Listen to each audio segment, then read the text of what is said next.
Hey guys! So my name is Tessa and this is going to be my first YouTube video, and it's going to be focused mainly around fertility and the current journey that I'm on with my partner.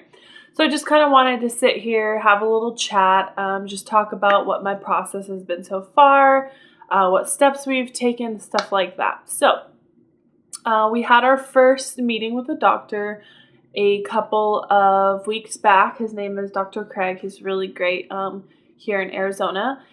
And we met with him. He did an ultrasound, they did blood work, and basically they established and diagnosed me with what I already knew I had, which is called PCOS. And for those of you who don't know what PCOS is, that stands for Polycystic Ovarian Syndrome. So basically, it can have a lot of different symptoms. So you can be irregular menstruation, no menstruation, not ovulating on your own, not producing eggs. You can have hair loss. You can have extra hair on other places that you might not want, higher testosterone, stuff like that. So he gave me that diagnosis again and told me what the next step was. So my partner and I were a little bit different. My partner is transgender, so we will be having to use a donor sperm. So that's why we immediately moved into an IUI without really trying to get pregnant so far yet. We're just going straight into an IUI just because of money and stuff like that. We were told, here's the medications that you need. Call us on your first day of your period. So I waited and waited and waited. Didn't come. I went, had another ultrasound done, some blood work, and they're like, oh, based on the blood work, looks like you're going to start in about 2 weeks. Granted, I was already 2 weeks late at that point. So I was like, oh, okay, that's interesting. I guess I'll just wait longer and see what happens. So waiting. 2 weeks comes, and at this point, I'm on like cycle day like 55, 56, or maybe even more. I lost track. I call him and I say, hey, I'm still not having my period yet.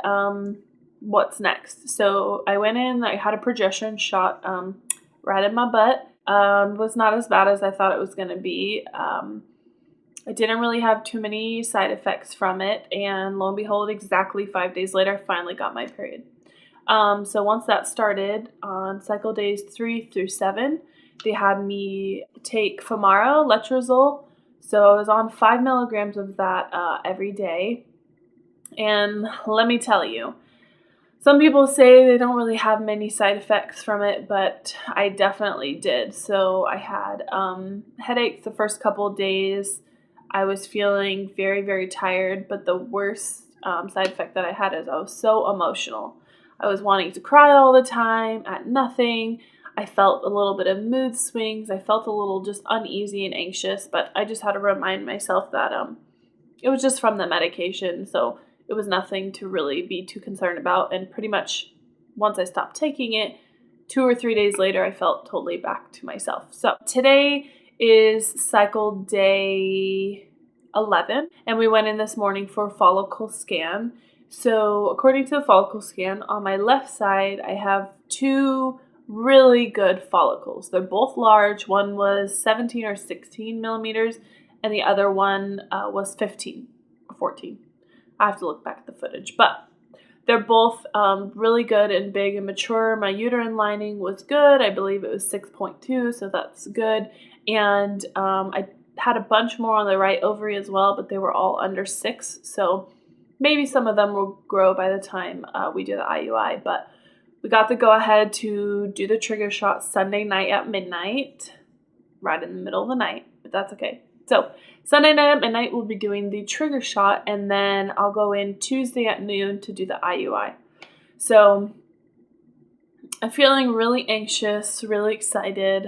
I'm really excited to finally, make a video and talk about it, because I think it'd be good for me to process all of this, because it's kind of hard to just sit and deal with it on your own. You have your partner, but when you're the one with PCOS and the fertility issues, sometimes it's hard for them to totally understand exactly what is going on and how you're feeling. So I think it's really good that I'm able to make these videos and hopefully share my story and get the word out to other people who are having any fertility issues and are coming to these videos to see how it was for me and advice like that. So I'm really excited to start this journey and to be able to share it and answer any questions for people and stuff like that. So we're coming up on IUI Day. So I'll just have to do another video probably Sunday when I'm doing the trigger shot. We're going to have some footage, of course, in between then. So we'll be doing that as well. Yeah. So if you guys have any other questions or want to know anything else and stuff like that, feel free to let me know. I really want to do just random vlogs and other videos like that, maybe some makeup videos at times too, and then hopefully bump updates once I'm pregnant, because I know it's going to happen sometime. And I know I'm not going through years currently like other people are once they're to the IUI point, and that's only because we're using a donor sperm and we're not really able to do it the traditional route for a year to really know exactly what's going on.